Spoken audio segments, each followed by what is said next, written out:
¿Alguna vez has sentido que tus pecados te han llevado tan lejos, que no hay posibilidad de retorno?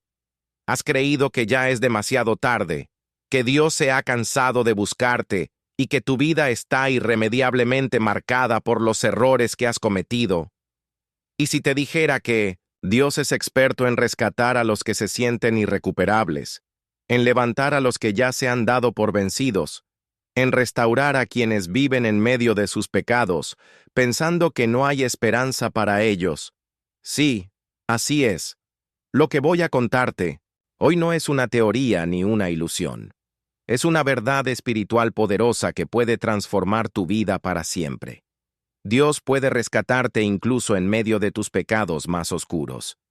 Cuando tú crees que todo está perdido, Él está apenas comenzando a escribir tu historia de redención. Hay un secreto oculto en este mensaje, un poder espiritual que muy pocos conocen.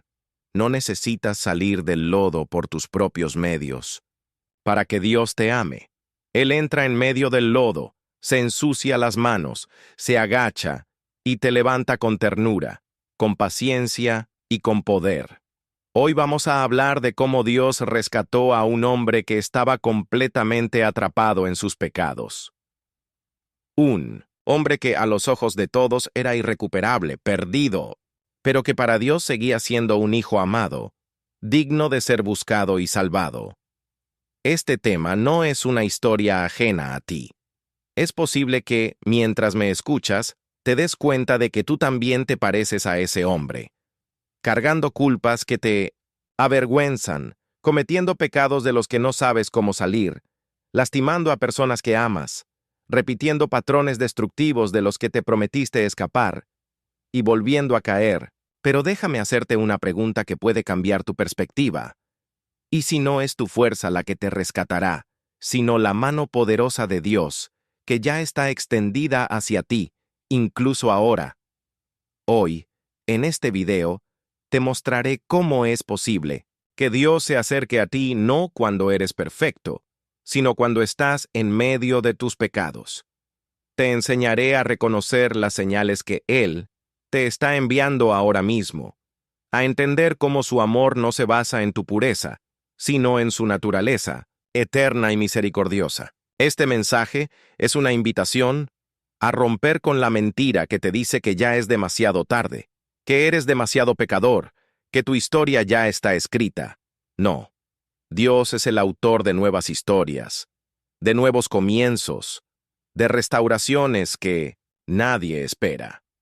Lo que voy a revelarte en los próximos minutos puede producir en ti una mezcla de emociones, intriga, porque te darás cuenta de que Dios actúa de formas inesperadas, esperanza, porque sabrás que tu caso no está perdido, y ansiedad, por descubrir cuál es ese secreto espiritual que puede cambiar tu vida hoy mismo. Quiero que sepas que en los próximos minutos recorreremos juntos un viaje espiritual que te llevará a descubrir cómo Dios actúa incluso cuando tú crees que está ausente. Comprender por qué tus pecados no son una barrera infranqueable para su gracia. Aprender de la vida de hombres y mujeres en la Biblia que fueron rescatados en el peor momento de sus pecados. Recibir esperanza para tu vida y, posiblemente, desbloquear una bendición que has estado esperando desde hace mucho tiempo. Déjame decirte algo. La penúltima enseñanza de hoy puede contener la clave que necesitas para desbloquear esa bendición escondida que aún no has podido alcanzar. Por eso, quédate conmigo hasta el final. Ahora, antes de comenzar con el estudio bíblico, quiero invitarte a realizar dos acciones muy importantes, que son parte de este compromiso espiritual que estamos haciendo juntos. 1. Primero, comenta aquí abajo la frase, paz en Cristo. No es solo una frase bonita, es una declaración de fe, una señal de que quieres que esta paz de la que vamos a hablar hoy entre en tu corazón. Además, cuando lo haces, estás participando activamente de este estudio, mostrando tu compromiso con tu fe y dando un paso valiente hacia tu propia restauración espiritual. 2. Segundo, dale me gusta a este video. ¿Sabes por qué? Porque al hacerlo, estarás obligando a YouTube a mostrar este mensaje a más personas que, como tú, están luchando en medio de sus pecados, sintiéndose solos, atrapados, sin esperanza. Tú puedes ser el instrumento que Dios use para que alguien más reciba esta palabra de vida. Felicidades por hacerlo. Eres parte de esta misión de expandir la palabra de Dios, de llevar luz a los que caminan en oscuridad, de ser un canal de esperanza y transformación. Siente orgullo de participar en este canal, porque aquí no solo aprendemos, aquí caminamos juntos, nos apoyamos y nos fortalecemos como comunidad de fe. Permíteme hacerte una reflexión final antes de comenzar. Cuando te suscribes y das me gusta, no solo ayudas a que este canal crezca, estás poniendo tu vida en una posición de apertura espiritual. Estás diciendo, Señor, quiero aprender más de ti. Quiero ser parte de este movimiento de restauración. Quiero recibir lo que tienes para mí. ¿Sabes? Muchas personas usan estos videos como su apoyo espiritual, porque tristemente no. Todos tienen una iglesia cerca, un pastor que les acompañe, una comunidad que les sostenga. Por eso es tan importante que todos participemos desde el principio, dejando nuestro comentario paz en Cristo, uniéndonos en oración, formando una red espiritual poderosa que traspasa las pantallas y nos conecta en un mismo espíritu. Y recuerda, la penúltima enseñanza que compartiré hoy puede ser exactamente la clave que desbloquee una bendición en tu vida. No te la pierdas. Ahora sí, prepárate, abre tu corazón, deja todo lo que estés haciendo, porque vamos a comenzar con este estudio bíblico que puede marcar un antes y un después en tu vida. Cómo Dios rescató a un hombre en medio de sus pecados. 2. El rescate de Zaqueo. Cuando Dios irrumpe en medio del pecado entre las muchas, historias que nos revelan cómo Dios rescata a los pecadores en medio de sus pecados. Hay una que resplandece por su ternura, su poder transformador y la profundidad de su mensaje. La historia de Zaqueo, el publicano de Jericó. Zaqueo no era un hombre cualquiera. Era jefe de publicanos, cobrador de impuestos para el Imperio Romano y, por lo tanto, despreciado por su propio pueblo. A los ojos de la sociedad, era un traidor y, además, un pecador confeso, enriquecido a costa de la opresión de sus compatriotas. Vivía rodeado de riquezas, pero vacío de paz. Tenía poder, pero carecía de propósito. Sabía que lo que hacía estaba mal, pero no podía, o no quería, salir de ese ciclo de pecado y abuso. Zaqueo representa a tantos que hoy viven atrapados en hábitos pecaminosos, que sienten que su identidad está ligada a esos pecados, como si fueran parte de su naturaleza, como si no existiera un Zaqueo diferente, una versión redimida y nueva de sí mismo. Pero lo que hace esta historia fascinante no es solo la descripción del pecado, sino la manera en que Jesús irrumpe en la vida de este hombre sin esperar a que él se limpie primero, sin exigirle que deje de pecar antes, de acercarse sin ponerle condiciones. La Escritura nos dice que Jesús iba pasando por Jericó y que Zaqueo, siendo de baja estatura, subió a un sicómoro para poder verlo.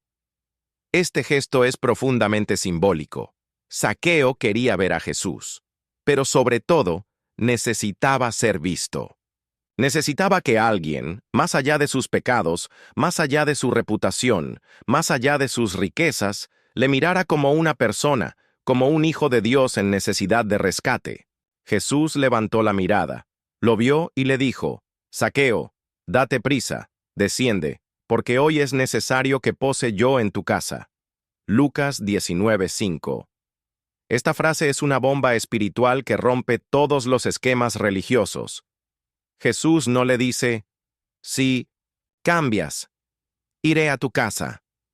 No le exige que primero deje de extorsionar, que devuelva lo robado o que haga una confesión pública de sus pecados.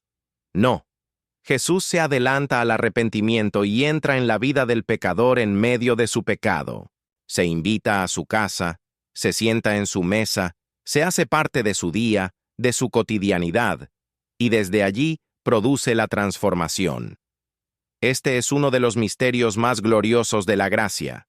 Dios no nos pide que dejemos de pecar para amarnos. Nos ama, y ese amor es el que nos impulsa a dejar el pecado. La presencia de Jesús en casa de Zaqueo fue suficiente para que este hombre, sin que nadie se lo exigiera, se pusiera en pie y dijera: «He aquí, Señor, la mitad de mis bienes doy a los pobres. Y si en algo he defraudado a alguno, se lo devuelvo cuadruplicado». Lucas 19:8. Zaqueo, transformado por el amor incondicional de Jesús, eligió restaurar lo que había dañado, cambiar su forma de vivir, reparar sus errores. Pero lo hizo, no desde la culpa, ni desde la presión, sino desde la experiencia de haber sido visto, amado y recibido por Jesús, aún en medio de su pecado. Jesús concluye con una de las declaraciones más bellas de los Evangelios. «Hoy ha venido la salvación a esta casa, porque el Hijo del Hombre vino a buscar y a salvar lo que se había perdido». Lucas 19:9-10. Aquí está la esencia del rescate divino. Dios no espera a que dejes de estar perdido para buscarte. Te busca porque estás perdido. No exige que te limpies antes de encontrarte. Te encuentra para limpiarte. No te condena por tu pecado. Te ama en medio de él, y ese amor te transforma. ¿No es esto maravilloso? Quizás tú, mientras escuchas esta historia, te ves reflejado en Zaqueo. Tal vez has acumulado culpas, pecados, decisiones erradas. Tal vez piensas que ya es demasiado tarde, que tu vida está marcada por esos errores que cometiste. Pero hoy quiero que grabes en tu corazón esta verdad. Jesús sigue pasando por Jericó. Sigue levantando la mirada. Sigue llamando por tu nombre. Y sigue diciéndote: «Hoy quiero quedarme en tu casa». No importa cuán sucio te sientas, no importa cuánto hayas defraudado a otros o a ti mismo, no importa cuán atrapado estés en patrones de pecado que parecen inquebrantables. Jesús quiere entrar hoy en tu casa, en tu vida, en tu corazón, y desde ahí transformar todo. No tienes que limpiar primero la casa, solo debes abrir la puerta. El encuentro con Jesús es lo que produce el cambio, no al revés. Zaqueo no se transformó para merecer la visita de Jesús. Fue la visita de Jesús la que produjo su transformación. Y ahora quiero hacer una pausa para hablarte muy sinceramente, como alguien que ha estado en ese lugar oscuro de lucha con pecados recurrentes. Yo también viví muchos años atrapado en vicios, hábitos destructivos y pecados de los cuales no lograba liberarme. Por más que intentaba con mis fuerzas, caía una y otra vez en las mismas trampas, en los mismos errores, en las mismas adicciones. Me sentía indigno, avergonzado y, sobre todo, desesperanzado. Hasta que un día, como Zaqueo, me atreví a subirme al árbol de la búsqueda espiritual. No porque fuera santo, sino porque, en medio de mi miseria, anhelaba ser visto, ser encontrado, ser salvado. Y así fue. Jesús me miró, me llamó por mi nombre y me invitó a dejarle entrar. No fue fácil, pero cuando lo hice, experimenté una libertad que nunca creí posible. Por eso, hoy quiero invitarte, con todo mi corazón, a que hagas clic en el link que está fijado en el primer comentario de este video. Ahí te comparto un video exclusivo en el que te muestro, paso a paso, el proceso espiritual que me ayudó a salir de más de 10 años de esclavitud en mis pecados y vicios. Un proceso honesto, real, basado en la palabra de Dios y en mi propia experiencia de transformación. Sé lo que es luchar. Sé lo que es caer una y otra vez. Sé lo que es creer que nunca vas a cambiar. Pero también sé lo que es experimentar el poder de la gracia, de la misericordia, del amor de Dios que te levanta cuando tú ya no puedes levantarte solo. Ese video no es un producto comercial. Es mi testimonio, mi historia, mi regalo para ti, porque creo que, si Dios me rescató en medio de mis pecados, también puede hacerlo contigo. Haz clic en ese link. Hazlo como un acto de fe, como una señal de que, como Zaqueo, te atreves a subir al árbol de la esperanza, a salir de la rutina de tu pecado, a buscar ese encuentro que lo cambiará todo. No tienes que entenderlo todo ahora. Solo tienes que dejarte mirar por Jesús y permitir que Él se quede en tu casa. 3. La mujer sorprendida en adulterio. Cuando la misericordia divina desarma la condena y ofrece un nuevo comienzo. Uno de los relatos más conmovedores del Evangelio es el de la mujer sorprendida en adulterio, narrado en el capítulo 8 del Evangelio de Juan. Esta historia es, sin duda, una de las manifestaciones más bellas y revolucionarias del carácter de Jesús frente al pecado humano. No la condena implacable, sino la misericordia que rescata en medio del pecado. Imaginemos la escena con todo detalle para que pueda quedar grabada en nuestro corazón. Una mujer, acusada de haber cometido adulterio, es arrastrada en público por un grupo de hombres religiosos. No sabemos su nombre, pero sí sabemos que era una persona con una vida marcada por el pecado, la vergüenza, el juicio social. En un instante, todo lo que había ocultado en secreto quedó expuesto ante la multitud. Su pecado se volvió espectáculo. Su dignidad fue pisoteada. Y, según la ley mosaica, debía ser apedreada hasta morir. Los escribas y fariseos llevaron a esta mujer ante Jesús y le dijeron: «Maestro, esta mujer ha sido sorprendida en el acto mismo de adulterio, y en la ley nos mandó Moisés a apedrear a tales mujeres. Tú, pues, ¿qué dices?» Juan 8:4-5. Este no era un simple acto de justicia. Era una trampa cuidadosamente planeada para poner a Jesús en una encrucijada. Si él decía que la perdonaran, sería acusado de violar la ley de Moisés. Si decía que la apedrearan, se contradeciría con su mensaje de amor y misericordia. Pero Jesús, con la sabiduría divina que siempre lo caracterizó, no respondió de inmediato. Se inclinó y comenzó a escribir en el suelo con el dedo. Este gesto es profundamente simbólico. Mientras todos estaban de pie, listos para lanzar piedras, Jesús se inclinó, se rebajó, se colocó al nivel de la mujer, humillada, vulnerable, rota. Mientras ellos estaban en actitud de superioridad moral, Jesús se puso en actitud de cercanía, de humanidad, de compasión. Y entonces pronunció una de las frases más poderosas y conocidas de todos los tiempos. «El que de vosotros esté sin pecado sea el primero en arrojar la piedra contra ella». Juan 8:7. Estas palabras retumbaron en el corazón de cada acusador. Uno a uno, desde los más ancianos hasta los más jóvenes, soltaron las piedras y se marcharon en silencio. Finalmente, Jesús quedó solo con la mujer. Ella, que minutos antes temblaba esperando su ejecución, ahora se encontraba frente al único que, siendo sin pecado, tenía todo el derecho de apedrearla. Pero no lo hizo. Jesús le preguntó: «¿Dónde están los que te acusaban? ¿Ninguno te condenó?» Y ella, con la voz quebrada, respondió: «Ninguno, Señor». Entonces Jesús le dijo: «Ni yo te condeno, vete y no peques más». Juan 8:11. Este momento es un retrato perfecto de cómo Dios rescata a los seres humanos en medio de sus pecados. No niega el pecado, no lo minimiza, pero tampoco condena sin ofrecer una salida. Jesús le extiende a esta mujer dos regalos inmensos. 1. La misericordia. Ni yo te condeno. 2. La dirección para una nueva vida. Vete y no peques más.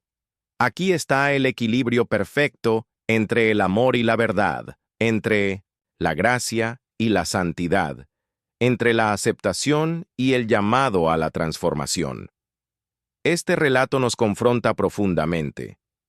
¿Cuántas veces hemos sentido que nuestras caídas son tan graves que merecemos ser lapidados, aunque sea simbólicamente? ¿Cuántas veces hemos cargado con el peso de la culpa, del juicio, de la condena? ¿Y cuántas veces nos hemos encontrado en medio de una multitud que con sus miradas o sus palabras ha querido lanzarnos piedras de desprecio, de rechazo, de vergüenza? Esta historia nos recuerda que, aún en medio de nuestros peores pecados, Jesús no se pone de pie para condenarnos. Se agacha a nuestro lado, nos mira con ternura y nos ofrece un nuevo comienzo. La mujer sorprendida en adulterio representa a cada uno de nosotros en algún momento de la vida. Cuando hemos caído, cuando hemos fallado, cuando hemos sido descubiertos, cuando hemos sentido que no merecemos perdón ni redención. Pero también representa la esperanza gloriosa de que no estamos solos en medio de nuestro pecado. Jesús está ahí, dispuesto a defendernos de los acusadores, a liberarnos de la condena, a rescatarnos de nuestra propia autodestrucción. Hay algo más profundamente conmovedor en esta historia. Los acusadores se marcharon, pero Jesús se quedó. Cuando todos te abandonan, cuando todos te dan la espalda, cuando todos te desprecian, Jesús permanece. Él no se aleja por tu pecado.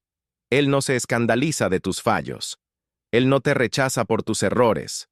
Al contrario, se acerca, se arrodilla a tu lado, te levanta la mirada y te dice: yo no te condeno, vete y no peques más.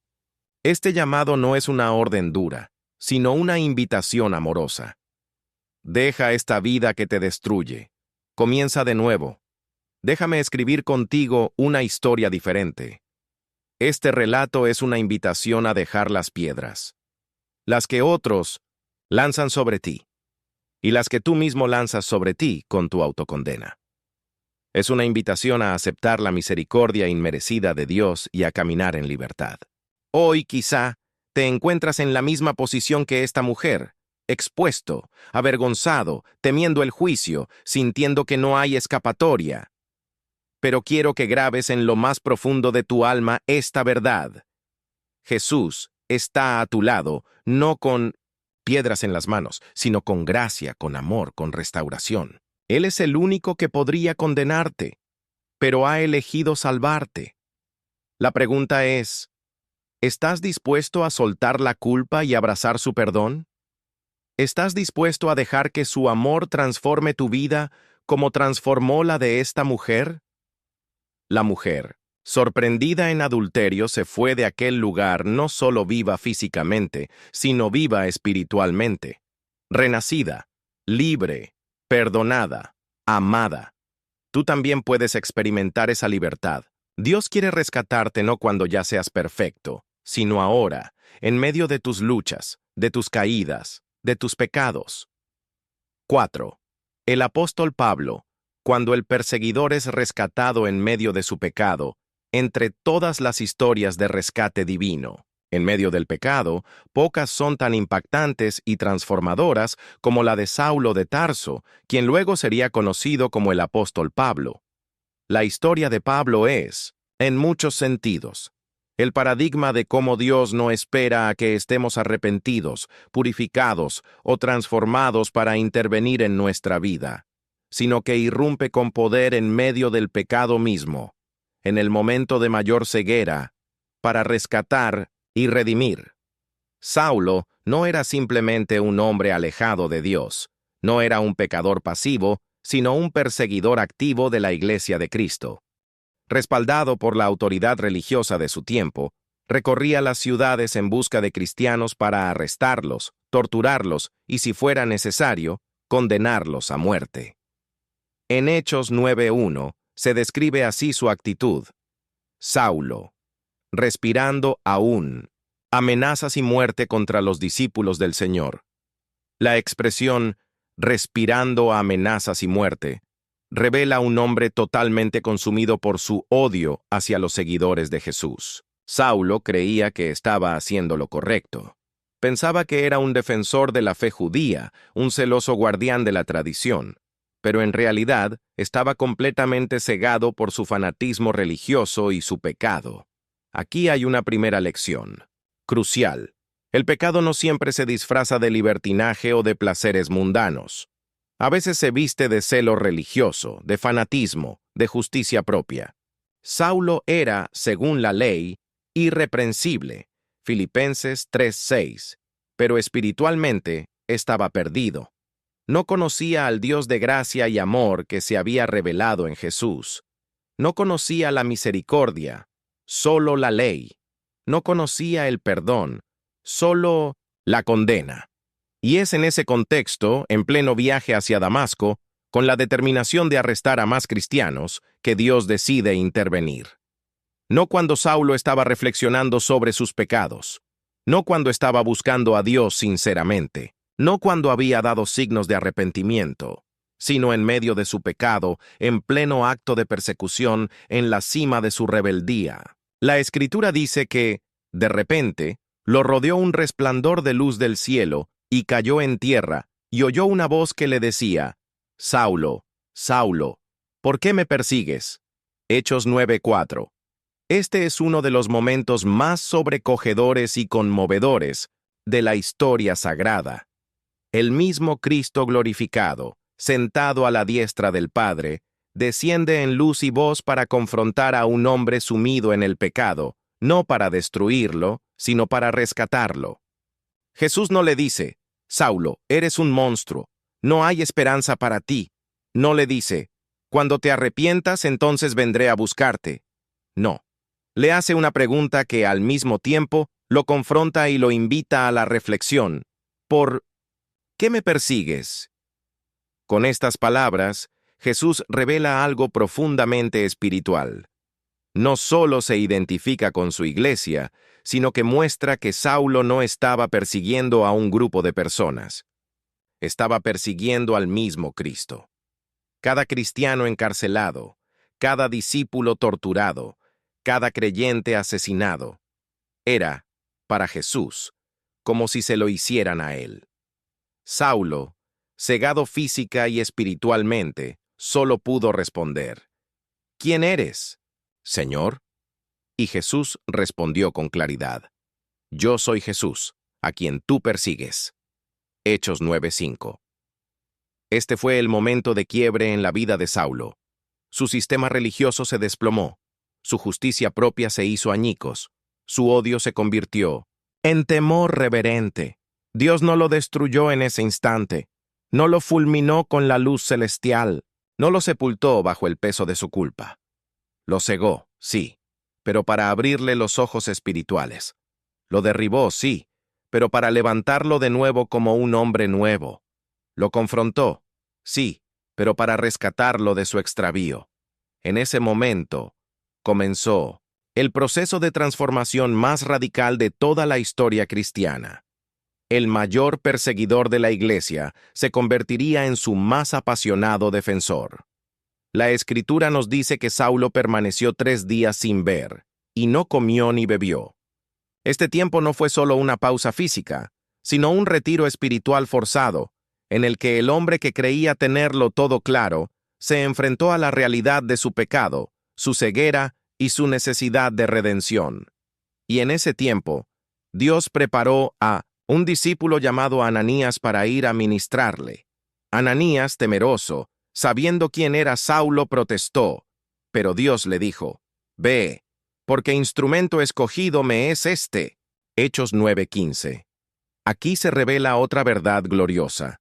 Dios no solo rescata al pecador en medio de su pecado, sino que además le confiere un propósito, una misión, una identidad nueva. Saulo no solo fue salvado, sino que fue comisionado.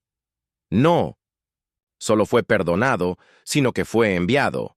Y así, aquel que respiraba amenazas y muerte, comenzó a predicar vida y esperanza, transformándose en el apóstol Pablo, autor de gran parte del Nuevo Testamento y misionero incansable de la gracia de Dios.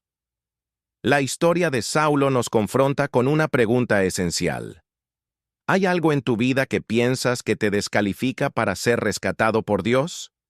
¿Crees que tus pecados son demasiado grandes, tus errores demasiado graves, tus caídas demasiado profundas? Mira a Saulo. Mira cómo Dios intervino en el peor momento de su vida, no para condenarlo, sino para salvarlo y redimirlo.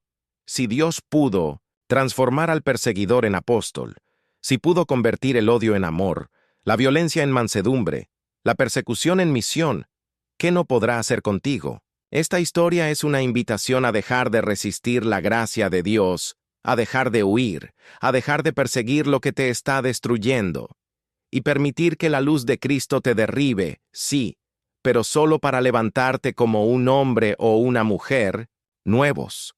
No tienes que esperar a estar bien para que Dios te busque.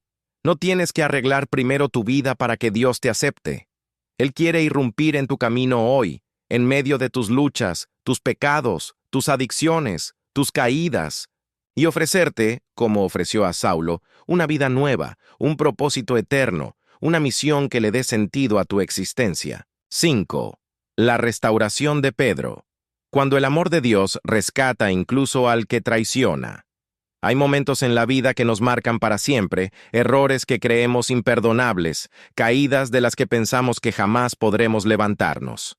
Así se sentía Pedro, uno de los discípulos más cercanos a Jesús, después de haberle negado en la hora más oscura de su vida. Pedro no era un desconocido para Jesús, ni un hombre ajeno a la fe. Era un apóstol, un amigo íntimo, testigo de milagros, de enseñanzas transformadoras, del poder divino manifestado de múltiples maneras. Fue el hombre que, en un momento de revelación, proclamó: «Tú eres el Cristo, el Hijo del Dios viviente». Mateo 16:16, y recibió de Jesús la afirmación: «Sobre esta roca edificaré mi iglesia». Mateo 16:18. Sin embargo, pese a todas estas vivencias, Pedro también fue el hombre que, impulsado por el temor y la debilidad humana, negó a Jesús 3 veces en la noche de su arresto. Aquella noche fue una de las más terribles de su vida, pese a haber prometido horas antes: «Aunque me sea necesario morir contigo, no te negaré». Mateo 26:35. Cuando la presión llegó, cuando el peligro se volvió real, cuando la posibilidad de sufrir la misma suerte que su maestro se hizo inminente, Pedro sucumbió. Primero dijo: «No le conozco». Después, juró: «No soy de ellos». Finalmente, llegó a maldecir, asegurando que jamás había tenido relación con Jesús. Y entonces, cantó el gallo. Ese sonido rasgó el alma de Pedro. Jesús, que había predicho la negación, lo miró en ese instante, y Pedro salió fuera. Y lloró amargamente. Lucas 22:62. Este es uno de los momentos más conmovedores del Evangelio. Un hombre quebrado, consciente de su traición, enfrentado a la amarga realidad de haber fallado al que más amaba. Muchos de nosotros hemos vivido experiencias semejantes. Prometimos fidelidad y caímos en traición. Juramos obediencia y elegimos desobedecer. Declaramos amor y luego herimos con nuestras acciones. Pedro nos representa a todos, a los que, por miedo, por debilidad, por presión, por tentación, terminamos alejándonos de Dios, incluso traicionándolo, negándolo, desobedeciéndolo. Y después, como Pedro, salimos fuera y lloramos amargamente, creyendo que hemos cruzado un límite irreversible, que hemos perdido nuestra oportunidad, que la relación con Dios ha quedado fracturada para siempre. Pero aquí es donde esta historia se convierte en una poderosa manifestación de la gracia redentora de Dios. Jesús no dejó a Pedro en ese estado de culpa y desesperación. Después de su resurrección, Jesús buscó a Pedro de forma intencional y personal. Podría haberlo dejado al margen, podría haberlo sustituido, podría haberle dicho: «Ya no sirves para esto», pero no lo hizo. El Evangelio de Juan narra un encuentro glorioso junto al mar de Tiberíades. Pedro había vuelto a lo que conocía: la pesca. Quizás pensaba que ya no era digno de ser pescador de hombres, así que volvió a ser pescador de peces. Pero Jesús no había terminado con él. Jesús apareció en la orilla y, después de un milagro de pesca abundante que evocó sus primeros días de llamado, preparó un desayuno y llamó a Pedro y a los demás discípulos. Y entonces, en un diálogo íntimo, restaurador, profundamente amoroso, Jesús le preguntó a Pedro 3 veces: Simón, hijo de Jonás, ¿me amas? Juan 21, 15, 17. No fue casualidad que preguntara 3 veces. 3 fueron las negaciones. 3, las afirmaciones de amor que Jesús invitó a Pedro a declarar. Cada vez que Pedro respondía: Sí, Señor, tú sabes que te amo, Jesús le respondía: Apacienta mis corderos, pastorea mis ovejas, apacienta mis ovejas. Aquí está la esencia del rescate divino. Jesús no solo perdonó a Pedro, no solo lo liberó de la culpa, le devolvió su propósito. Le recordó que, pese a su caída, seguía siendo llamado a cuidar, a servir, a liderar, a ser parte fundamental en la edificación de la iglesia. Pedro fue restaurado no en la soledad de su culpa, sino en la presencia amorosa de Cristo, que le ofreció no solo perdón, sino misión. Este momento es profundamente liberador para todos aquellos que, como Pedro, han fallado gravemente y sienten que ya no pueden ser usados por Dios. La restauración de Pedro nos enseña que 1. Dios no se sorprende de nuestras caídas. Jesús ya sabía que Pedro le negaría, y aún así, lo llamó, lo formó y lo preparó. 2. La culpa no es el final del camino. Aunque Pedro lloró amargamente, su historia no terminó en las lágrimas, sino en el reencuentro, en el perdón y en la restauración. 3. Dios no cancela nuestro propósito por causa de nuestras caídas. Al contrario, utiliza esas experiencias para hacernos más humildes, más compasivos, más conscientes de nuestra dependencia de su gracia. Pedro, después de este encuentro, se convirtió en un líder transformado. Predicó con valentía el día de Pentecostés, viendo cómo 3,000 personas se convertían a Cristo. Escribió cartas que hoy siguen edificando a millones de creyentes en todo el mundo. Y según la tradición, murió como mártir, crucificado cabeza abajo por no considerarse digno de morir como su Señor. Todo esto fue posible porque Dios lo rescató en medio de su pecado, no después de que se hubiera limpiado, sino justo en el momento en que más necesitaba ser restaurado. Esta historia nos invita a todos a mirar nuestras propias traiciones, nuestras negaciones, nuestras caídas, y a entender que no son el final de la historia. El amor de Dios es más grande que nuestras traiciones. Su gracia es más profunda que nuestra culpa. Su llamado es más fuerte que nuestros fracasos. No importa cuántas veces hayas negado a Cristo con tus palabras, tus decisiones o tus omisiones. No importa cuántas veces hayas prometido fidelidad y luego hayas fallado. Jesús sigue buscándote en la orilla de tu vida. Sigue preparando un lugar para ti en su mesa. Sigue preguntando, no para reprocharte, sino para restaurarte. ¿Me amas? Y cuando respondes que sí, aún con la voz quebrada y el corazón avergonzado, Él te responde, entonces levántate y sigue apacentando mis ovejas, sigue sirviendo, sigue viviendo, sigue cumpliendo el propósito para el que te llamé. 6. La mujer samaritana. Cuando Dios transforma la sed de placer en una fuente de vida eterna. Entre los encuentros más profundos y transformadores de Jesús, destaca el que tuvo con una mujer anónima, conocida simplemente como la mujer samaritana. Este relato, narrado en el capítulo 4 del Evangelio de Juan, es una de las manifestaciones más evidentes de cómo Dios rescata a los pecadores en medio de sus pecados y no después de haber cambiado. La escena ocurre en un lugar aparentemente ordinario, el pozo de Jacob en Sicar, una ciudad de Samaria. Pero lo que acontece allí es todo menos ordinario. Se trata de una de las conversaciones más trascendentales de la historia humana, un diálogo que desmantela prejuicios, rompe barreras religiosas, étnicas y morales, y revela el carácter misericordioso de Dios que busca a los perdidos. Jesús, cansado del camino, se sienta junto al pozo al mediodía, una hora poco común para que las mujeres fueran a sacar agua. Pero ella sí fue, probablemente por vergüenza, para evitar las miradas condenatorias de sus vecinos que conocían bien su reputación. Esta mujer tenía una vida marcada por la búsqueda insaciable de amor y aceptación en relaciones con hombres. Había tenido 5 maridos y el hombre con el que convivía en ese momento no era su esposo. Esta información, que Jesús revela con delicadeza pero con firmeza, nos permite comprender la profundidad de su necesidad espiritual y emocional.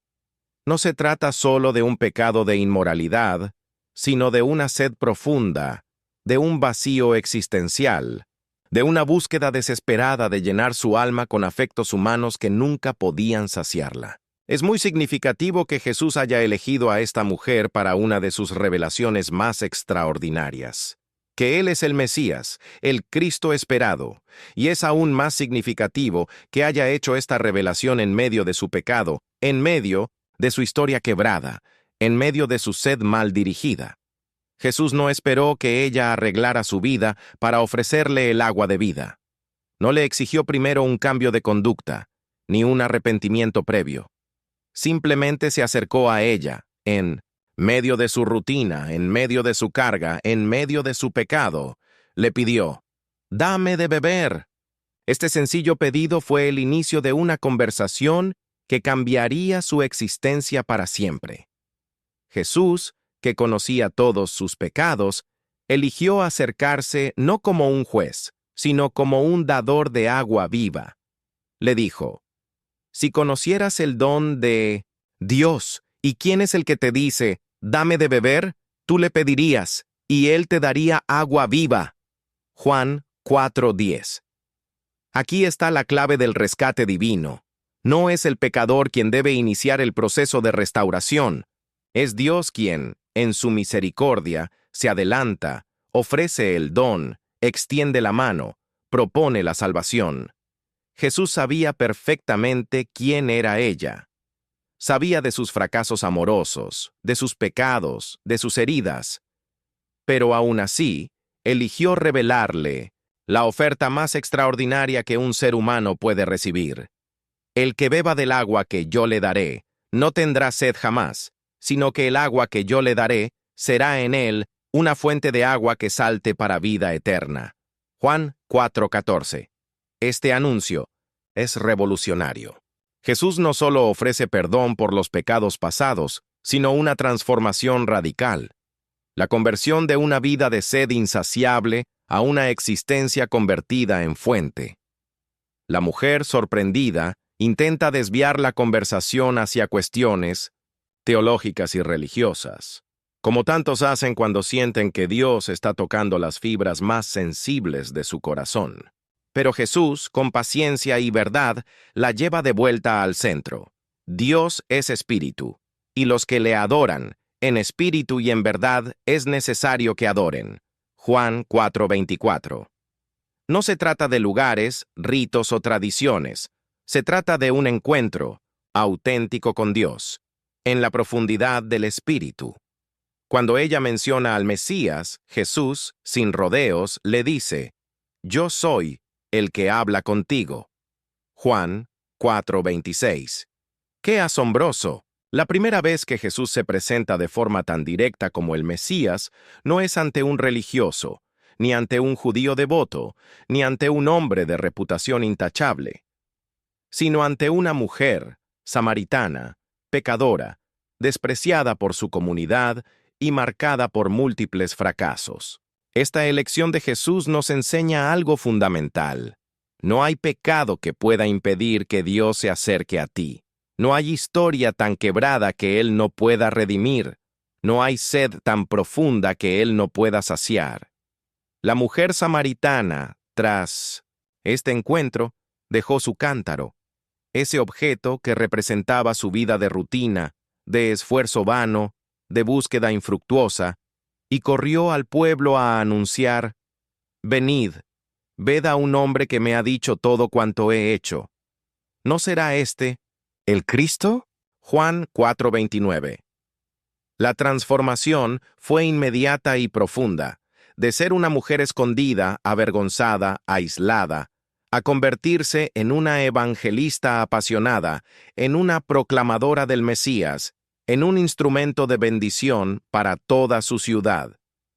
Muchos samaritanos creyeron en Jesús por el testimonio de esta mujer, demostrando que Dios no solo rescata al pecador en medio de su pecado, sino que además lo convierte en un testigo de su gracia, en un canal de su amor, en un proclamador de su verdad. Esta historia es un espejo para todos nosotros que, en algún momento, hemos buscado saciar nuestras necesidades emocionales y espirituales en pozos que nunca pueden darnos agua verdadera. Relaciones tóxicas, adicciones, placeres fugaces, logros efímeros. Jesús se acerca hoy a cada uno de nosotros con la misma propuesta. Si bebes del agua que yo te daré, no tendrás sed jamás. Y esa agua no es otra cosa que su presencia viva en nosotros, el Espíritu Santo fluyendo como río, como manantial, que no se agota, que no se seca, que no depende de las circunstancias ni de los estados emocionales. Es notable que, después de este encuentro, la mujer no vuelve a ser identificada por sus fracasos amorosos, sino por su fe, por su testimonio, por su valentía al anunciar a Cristo. Así es como Dios rescata, no solo sacando del pozo, sino también dando una nueva identidad, una nueva misión, un nuevo propósito. Si hoy te sientes como la mujer samaritana, atrapado en ciclos de búsqueda que no te llenan, en relaciones que te vacían, en pecados que te esclavizan, escucha con atención. Jesús está en la orilla de tu pozo, esperándote, mirándote con amor, ofreciéndote un agua que transformará tu vida para siempre. No importa cuán profunda sea tu sed, ni cuán larga haya sido tu historia de fracasos, el agua de vida sigue fluyendo, la invitación sigue abierta, la fuente sigue inagotable. 7. El rey Manasés. Cuando Dios rescata incluso al más perverso y lo transforma. Entre todas las historias de la Escritura que testifican del poder de Dios para rescatar a una persona en medio de sus pecados, pocas resultan tan impactantes y desconcertantes como la de Manasés, rey de Judá. Manasés fue, sin lugar a dudas, uno de los reyes más perversos y malvados que gobernaron sobre el pueblo de Dios. Su historia está registrada principalmente en 2 Reyes 21 y 2 Crónicas 33 y revela la profundidad a la que un ser humano puede caer, pero también el alcance insondable de la misericordia divina. Comenzó a reinar a los 12 años y gobernó por 55 años, convirtiéndose en uno de los monarcas más longevos de Judá, pero también en uno de los más corruptos espiritualmente. La Escritura lo describe así: hizo lo malo ante los ojos de Jehová, conforme a las abominaciones de las naciones que Jehová había echado de delante de los hijos de Israel. Según 2 Crónicas 33:2. Manasés no solo se entregó a la idolatría, sino que reinstauró y promovió con fervor los cultos paganos, derribando la verdadera adoración a Yahvé e instaurando altares a dioses ajenos incluso en el mismo templo de Jerusalén. Pero su depravación no terminó allí. Pasó sus hijos por fuego en el valle del hijo de Hinnom, y observaba los tiempos, miraba en agüeros, era dado a adivinaciones, y consultaba a adivinos y encantadores. 2 Crónicas 33:6. Este hombre practicó la hechicería, la adivinación y otros ritos abominables. Pero, lo que es más atroz, sacrificó a sus propios hijos en ofrenda a deidades paganas, participando en ritos de sangre que eran una abominación ante los ojos de Dios. Manasés fue, por tanto, un asesino, un idólatra, un hechicero, un destructor de la fe verdadera en Judá. Su pecado fue tan grave que la Escritura señala: Manasés hizo extraviar a Judá y a los moradores de Jerusalén, para hacer más mal que las naciones que Jehová destruyó delante de los hijos de Israel. 2 Crónicas 33:9. Es decir, Manasés superó en maldad a los pueblos paganos que Israel había desplazado al entrar en la tierra prometida. A los ojos humanos, parecía un caso perdido. Un hombre tan entregado a la corrupción espiritual y moral, tan violento y sacrílego, que solo merecía la destrucción y la condena. Pero aquí entra en escena la dimensión más gloriosa de la gracia divina. Dios no lo abandonó en medio de su pecado, sino que, fiel a su amor redentor, lo confrontó con sus errores y le ofreció la oportunidad de arrepentirse y cambiar. Primero, Dios envió a sus siervos, los profetas, a amonestarlo. Pero Manasés y su pueblo no escucharon. Por tanto, Dios permitió que el rey de Asiria lo capturara, lo atara con cadenas y lo llevara cautivo a Babilonia. Imagina la escena. El poderoso rey de Judá, que por años se había creído invencible, invulnerable, ahora encadenado, humillado, derrotado, en tierra extranjera, lejos de su trono, de su pueblo, de su poder. Es en ese momento, en esa condición de total quebranto, que ocurre uno de los actos de arrepentimiento más inesperados y profundos de la Escritura.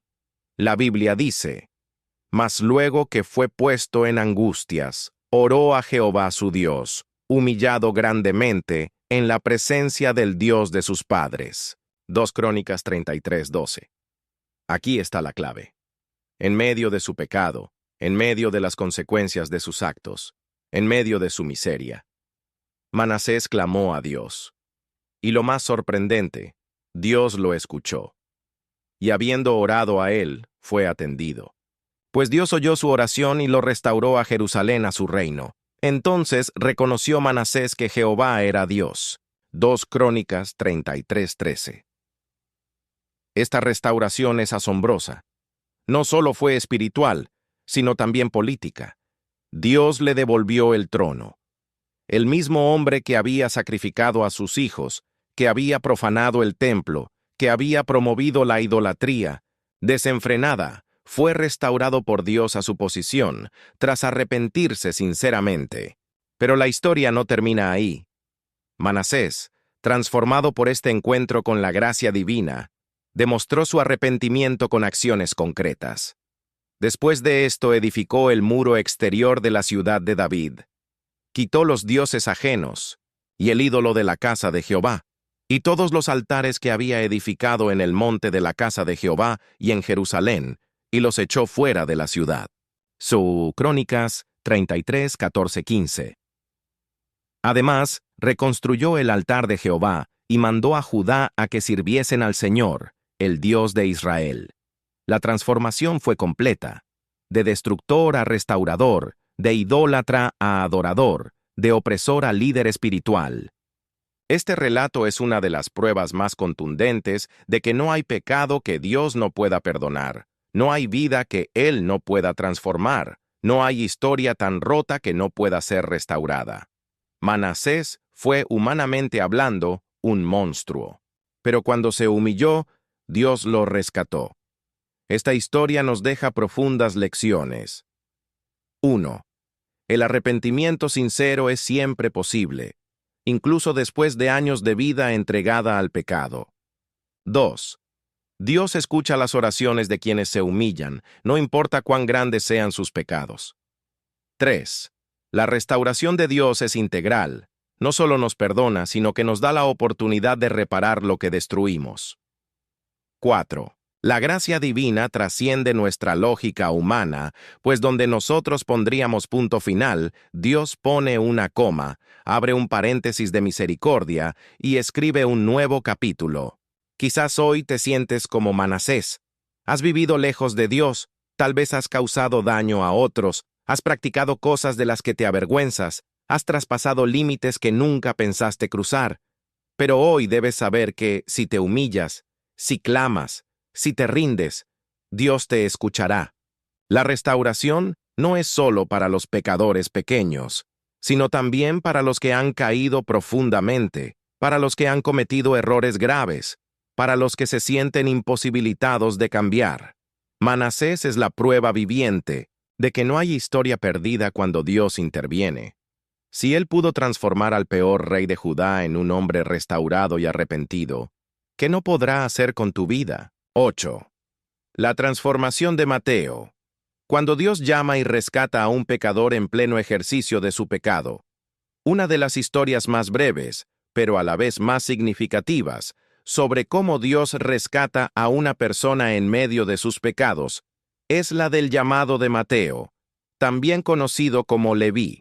Este relato, que se encuentra en los 3 evangelios sinópticos, tiene una fuerza espiritual impresionante porque muestra con claridad el modo en que Jesús no espera a que el pecador deje su vida de pecado para llamarlo, sino que lo llama justamente cuando está aún sumergido en ella. Mateo era un publicano. En los tiempos de Jesús, ser publicano era sinónimo de traidor, ladrón y pecador. Los publicanos eran judíos que trabajaban recaudando impuestos para el Imperio Romano, el opresor de su propio pueblo. Además, lo hacían con métodos deshonestos, cobrando más de lo debido para enriquecerse a costa de los demás. La sociedad los despreciaba, los consideraba inmundos, excluidos de la vida religiosa y comunitaria. Eran equiparados con los pecadores públicos, junto con prostitutas y criminales. Es en ese contexto que encontramos a Mateo, sentado en el banco de los tributos, cobrando impuestos, ejerciendo su oficio de pecado, siendo parte activa de un sistema corrupto y opresor. Y en ese preciso momento pasa Jesús. No pasa de largo. No lo evita, como muchos religiosos habrían hecho.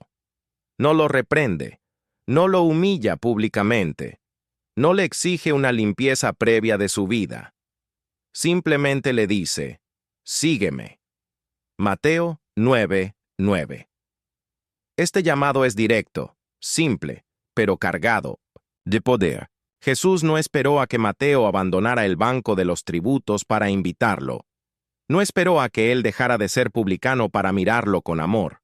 No le exigió un arrepentimiento previo, ni una confesión pública de sus pecados. Jesús miró a Mateo justo en medio de su pecado, y lo llamó a una vida nueva. Y Mateo hizo algo que cambiaría su destino para siempre. Y él se levantó y le siguió. Mateo 9:9. Este levantarse no fue solo físico, sino espiritual. Fue el símbolo de un corazón que, al ser mirado y llamado por Jesús, se sacude del polvo de su vida pasada y se dispone a seguir al Maestro hacia lo desconocido, hacia la transformación, hacia la redención. Este relato nos muestra una vez más que no somos nosotros quienes buscamos a Dios, sino que es Él quien nos busca y nos llama, aun cuando estamos en pleno ejercicio de nuestro pecado. La vida de Mateo cambió radicalmente a partir de ese encuentro. De ser un recaudador de impuestos, despreciado por la sociedad y excluido del ámbito religioso, se convirtió en uno de los 12 apóstoles, discípulo cercano de Jesús, y en el autor del primer evangelio que abre el Nuevo Testamento. Esto es un testimonio poderoso de cómo Dios no solo rescata, sino que transforma y redime la historia completa de una persona. Mateo no solo fue perdonado, fue llamado, discipulado, formado, enviado, y hoy su nombre es conocido y honrado en todo el mundo como uno de los pilares de la Iglesia cristiana. Después de este encuentro transformador, Mateo organizó en su casa un banquete e invitó a muchos de sus amigos, también publicanos y pecadores. Jesús aceptó la invitación y se sentó a la mesa con ellos. Este gesto fue escandaloso para los fariseos y escribas, que preguntaron a los discípulos, ¿por qué come vuestro maestro con los publicanos y pecadores? Mateo 9:11. La respuesta de Jesús es una de las declaraciones más liberadoras de todo el Evangelio. Los sanos no tienen necesidad de médico, sino los enfermos, porque no he venido a llamar a justos, sino a pecadores al arrepentimiento. Mateo 9:12-13. Aquí está de nuevo el corazón de Dios.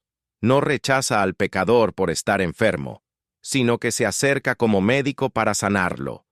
Jesús no teme contaminarse, sentándose con los pecadores, porque su presencia no se contamina. Su presencia purifica, sana, restaura, transforma. La mesa en casa de Mateo se convierte en el símbolo de la mesa del reino, abierta para todos aquellos que, reconociendo su necesidad de sanidad, aceptan el llamado de Cristo y se levantan para seguirle. Este relato nos invita a reflexionar sobre varias verdades espirituales esenciales. 1. Dios llama en medio del pecado, no después de él. Mateo estaba cobrando impuestos cuando fue llamado, no en un momento de oración o devoción. Esto nos recuerda que Dios no espera nuestra perfección para llamarnos. 2. La respuesta al llamado implica un levantarse, un salir de la vida vieja. Mateo se levantó y dejó atrás el banco de los tributos, símbolo de su vida de pecado, para seguir a Jesús. 3. El llamado de Dios transforma la identidad y la misión de la persona, de publicano a apóstol, de ladrón a evangelista, de pecador público a autor de un evangelio. 4. La comunidad cristiana está compuesta por pecadores rescatados. La mesa de Mateo se llena de otros publicanos y pecadores, y Jesús se sienta con ellos, mostrando que la iglesia es un hospital para los enfermos, no un club de perfectos. 5. El escándalo de la gracia siempre incomodará a los religiosos. Los fariseos no pudieron comprender cómo un rabino se atrevía a sentarse con gente de tan mala reputación. Pero Jesús deja claro que su misión no es confirmar a los justos en su orgullo, sino rescatar a los perdidos en su quebranto. La vida de Mateo es, por tanto, una luz de esperanza para todos aquellos que sienten que su historia está demasiado marcada por el pecado como para ser usados por Dios. Si Dios pudo transformar a un publicano traidor en un apóstol de Cristo, si pudo redimir su pasado y convertirlo en un instrumento para la expansión del Evangelio, ¿qué no podrá hacer con tu vida? Quizás hoy te encuentras como Mateo, sentado en el banco de los tributos, atrapado en un estilo de vida que sabes que está lejos de la voluntad de Dios, acumulando riquezas que no llenan el alma, sintiéndote despreciado por la sociedad, o alejado de la comunidad de fe por tus elecciones pasadas. Pero escucha la voz de Jesús que pasa por tu vida y te dice, sígueme. No te pide que primero arregles todo, que primero te limpies, que primero pagues tus deudas espirituales. Te llama así como estás, porque sabe que es su llamado, su presencia, su amor, lo que producirá en ti la transformación necesaria. Cuando Mateo se levantó y siguió a Jesús, no sabía exactamente a dónde lo llevaría ese camino. Solo sabía que quería salir de la vida que tenía, que había encontrado en esa voz una oportunidad que no podía desaprovechar, que, por primera vez, alguien lo miraba no como un pecador condenado, sino como un discípulo en potencia. Así te mira Dios hoy, no como el conjunto de tus errores, sino como el proyecto de la persona que puedes llegar a ser en Cristo, redimido, restaurado, enviado, fecundo. 9. La redención de Rahab. Cuando Dios rescata y transforma a quien la sociedad desecha entre las historias más poderosas de rescate en medio del pecado, se encuentra la de Rahab, la mujer que vivía en Jericó, y que es recordada incluso siglos después como parte de la genealogía de Jesucristo y como ejemplo de fe en la carta a los Hebreos. Lo que hace tan extraordinaria la historia de Rahab es que ella no era parte del pueblo de Israel ni era conocida por su santidad, sino todo lo contrario. Era una ramera, alguien cuya vida giraba en torno a la prostitución, considerada por la sociedad como impura, despreciada, sin lugar en el círculo de los justos. Rahab vivía en una ciudad pagana, dedicada a la idolatría y conocida por sus prácticas detestables a los ojos de Dios. Además, habitaba en un contexto social y moral profundamente corrupto, y era parte activa de esa estructura de pecado. A los ojos humanos, Rahab era el último eslabón de la dignidad, una mujer de la calle, de la que no se podía esperar redención, mucho menos un papel en los propósitos divinos. Pero aquí es donde una vez más se revela la belleza de la gracia, de Dios. Él no escoge a las personas en función de su historial de pureza o rectitud, sino por la disposición de su corazón a responder en fe cuando Él se acerca. La historia se desarrolla cuando los israelitas, bajo el liderazgo de Josué, se preparan para conquistar la ciudad de Jericó.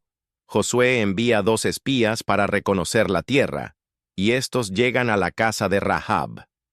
Ella, arriesgando su propia vida, los esconde de los soldados de su ciudad y miente para protegerlos. Este acto podría interpretarse simplemente como una estrategia de supervivencia, o incluso como una acción moralmente cuestionable. Pero lo que hay detrás de este gesto es algo mucho más profundo. Una semilla de fe naciente en el corazón de una mujer que había oído hablar del Dios de Israel. Rahab confesó a los espías: «Sé que Jehová os ha dado esta tierra, porque el temor de vosotros ha caído sobre nosotros, porque hemos oído que Jehová secó las aguas del Mar Rojo, y lo que habéis hecho a los 2 reyes de los amorreos. Jehová vuestro Dios es Dios arriba en los cielos y abajo en la tierra». Josué 2:9-11. Este testimonio es impresionante. Rahab, una mujer pagana, prostituta, que vivía en una ciudad idolátrica, había oído hablar de los hechos poderosos de Dios y había creído en Él. Mientras muchos en Israel, que habían presenciado de primera mano los milagros de Dios, vacilaban en su fe, Rahab, desde su rincón oscuro en Jericó, había comenzado a temer y a creer en el Dios verdadero. Este es el misterio de la gracia. Dios busca y alcanza a quienes, aun en medio de su pecado, responden en fe a la revelación que han recibido. Rahab no conocía la ley de Moisés, ni participaba de los rituales de purificación, ni había sido instruida en los caminos del Señor. Pero su corazón se inclinó en fe hacia el Dios de Israel, y eso fue suficiente para que Dios la tomara, la rescatara, la redimiera y la incluyera en su plan. Ella pidió a los espías un pacto de protección para ella y su familia, reconociendo la soberanía del Dios de Israel sobre el destino de su ciudad. Ellos le concedieron esa petición y le dijeron que colgara un cordón de grana en la ventana de su casa, que estaba en el muro de la ciudad, como señal de identificación para que, cuando vinieran los israelitas a destruir Jericó, su casa fuera respetada y ella y los suyos salvados. Rahab obedeció, y cuando las murallas de Jericó cayeron por el poder de Dios, su casa permaneció en pie, y ella y toda su familia fueron salvos. Este momento marca una de las acciones más hermosas de la redención divina. Dios rescata a una mujer despreciada, marginada, pecadora, y no solo la salva de la destrucción física, sino que la injerta en su pueblo y en su historia redentora. Rahab no solo fue salva, fue acogida entre los israelitas, se casó con Salmón, y de esa unión nació Booz, de quien desciende el rey David, y finalmente Jesucristo mismo. Mateo 1:5 no deja lugar a dudas. Salmón engendró de Rahab a Booz. Esto significa que Rahab, la prostituta de Jericó, se convirtió en parte de la genealogía humana del Salvador del mundo. La gracia de Dios transformó radicalmente su vida, su identidad, su destino. Lo que los hombres veían como una ramera sin esperanza, Dios lo vio como una mujer con fe suficiente para ser parte de la historia más gloriosa de redención. Además, el Nuevo Testamento, en Hebreos 11:31, eleva a Rahab como un ejemplo de fe, al incluirla en la galería de los héroes espirituales. Por la fe, Rahab, la ramera, no pereció juntamente con los desobedientes, habiendo recibido a los espías en paz. Y en Santiago 2:25, su fe activa es presentada como modelo de obras que acompañan a la fe. Asimismo, también Rahab la ramera no fue justificada por obras cuando recibió a los mensajeros y los envió por otro camino. Esta mujer, despreciada por la sociedad y considerada una pecadora, fue justificada por la fe, salvada por la gracia y exaltada como ejemplo por las Escrituras. Rahab nos enseña que, 1. Dios no discrimina a quienes extiende su gracia. No importa cuán bajo hayas caído, ni cuál sea tu pasado, ni qué pecados hayas cometido. 2. La fe puede nacer incluso en los contextos más oscuros. Rahab vivía en una ciudad pagana, en una cultura contraria a Dios, y aún así, creyó en el Dios de Israel. 3. El rescate de Dios es integral. No solo salva de la destrucción, sino que transforma la identidad y otorga un nuevo destino. 4. La redención de Dios convierte a los marginados en protagonistas. Rahab pasó de la marginalidad social a ser parte de la genealogía de Jesucristo.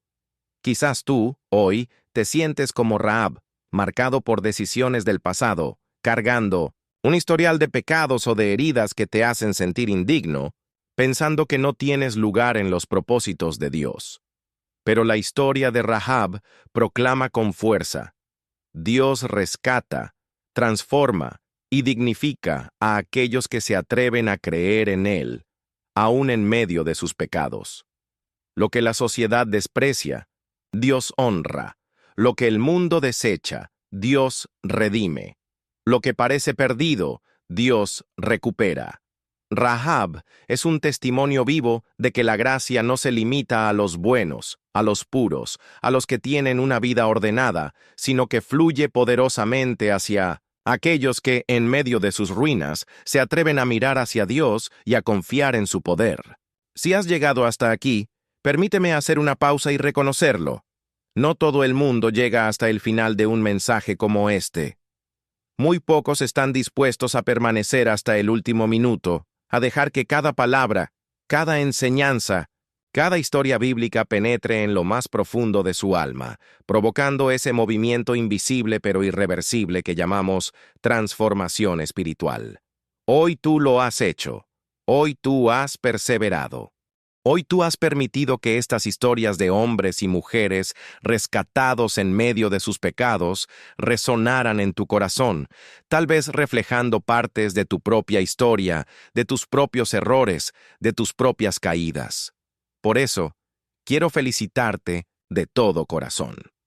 Has demostrado que en ti hay un anhelo genuino de ser transformado, de ser rescatado, de ser restaurado por el Dios que no se queda esperando a los perfectos, sino que busca a los rotos, a los heridos, a los que aún están sumergidos en su pecado y los llama a una vida nueva.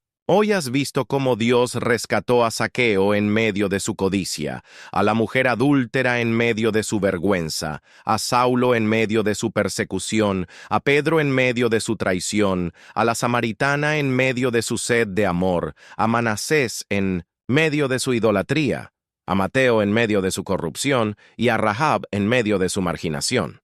Y todo esto no es para que pienses, ¡qué historias tan bellas!, sino para que te des cuenta de que la misma gracia que los alcanzó a ellos te está alcanzando ahora a ti.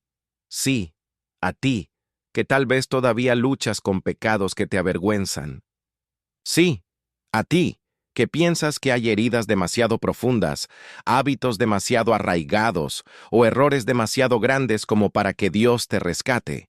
Pero te digo con toda autoridad, no hay pecado tan profundo del que Cristo no pueda rescatarte, ni caída tan vergonzosa de la que Él no pueda levantarte. Por eso, quiero invitarte ahora a que hagas algo muy especial. Escribe en los comentarios esta frase: He creído que Dios puede rescatarme en medio de mis pecados. No subestimes lo que este acto significa. Cuando escribes estas palabras, no solo estás dejando constancia de que has llegado hasta el final de este mensaje, sino que también estás haciendo una declaración espiritual pública. Estás diciendo que crees, que confías, que te abres, que te dispones a ser rescatado por Dios, aquí y ahora. Estás declarando que, como Zaqueo, como Pedro, como Rahab, no quieres quedarte sentado en el banco de tu pecado, sino que te levantas para responder al llamado de aquel que te dice, sígueme. Además, cuando comentas esta frase, te unes a una comunidad invisible pero real de personas que, como tú, están luchando, están sanando, están siendo transformadas por el poder de la gracia divina. Y te animo también a que compartas este video. Tal vez pienses, ¿para qué? ¿A quién le puede servir? Déjame responderte con una metáfora que he visto tantas veces en la vida espiritual. Compartir este video es como arrojar una semilla al viento. No sabes en qué tierra caerá, no sabes en qué corazón se sembrará, pero sí sabes que, si cae en tierra fértil, germinará y dará fruto. Fruto de salvación, de restauración, de vida nueva. Tal vez uno de tus amigos, o familiares, o conocidos, está ahora mismo en medio de su pecado, sintiéndose desesperado, atrapado, sin salida, y necesita, más de lo que imaginas, escuchar que Dios rescata en medio del pecado, que no necesita estar limpio para acercarse, que no tiene que ser perfecto para ser amado. Tú puedes ser el canal por el que ese mensaje llegue a esa persona. Tú puedes ser el instrumento que Dios use para extender su gracia a alguien que hoy cree que todo está perdido.